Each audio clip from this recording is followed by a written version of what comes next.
It's always darkest before the dawn, and I've been a fool and I've been blind. I love doing YouTube videos, and that's kind of not how I was discovered, but a lot of my fan base was from YouTube because I was signed, and they kind of, again, put me in the studio, and the first video that I ever did was Big White Room,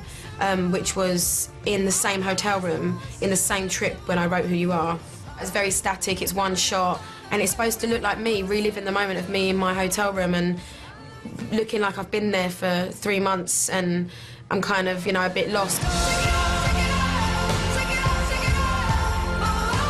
With this video, I think even if I hadn't broken my foot, I would have sat down.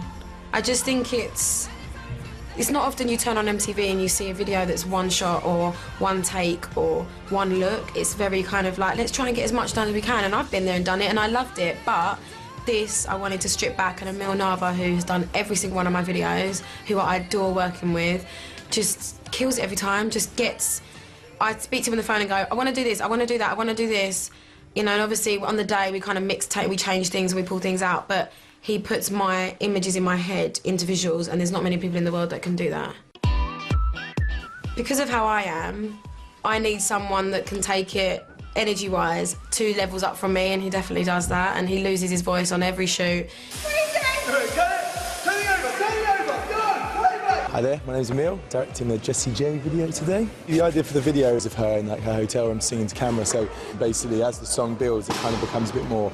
eerie, and then basically in the end it starts to basically rain inside the hotel room, and it's kind of like, it's almost like supposed to be like the storm in her head, I guess. So just roll that, Courtney, roll that end section, not the whole track, that last section. We try and talk before every video just to find out like how she feels about it, and she was kind of saying that she just wanted to keep it really simple and stripped back, and then we started talking about the YouTube videos, and then I was just thinking about what else we could add to it, and you know, how we could build on just her performing in the room, and basically kind of came up with the idea of this kind of storm within her head.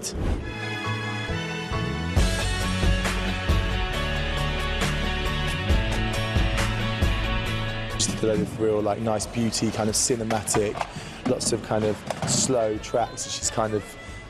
it's like she's in the hotel room thinking about like life, and she's obviously spent a lot of time in hotel rooms, so I think it was kind of like she cried, and I believe that she kind of genuinely did cry, because it's, you know, it must be hardcore, always like, you know,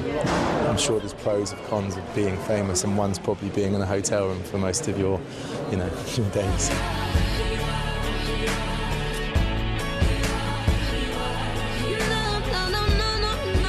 To be honest with you, today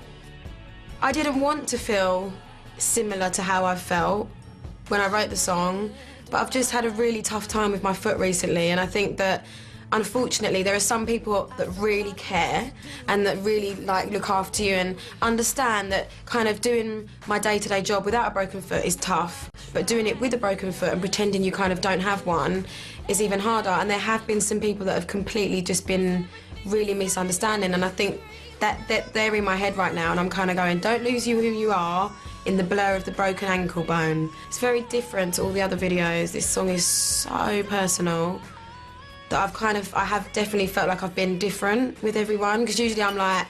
Jessie that's laughing and joking, and I have to just remember that, you know, I want it to come across on camera, and I want all those young people, old people, you know, anyone to see it and go,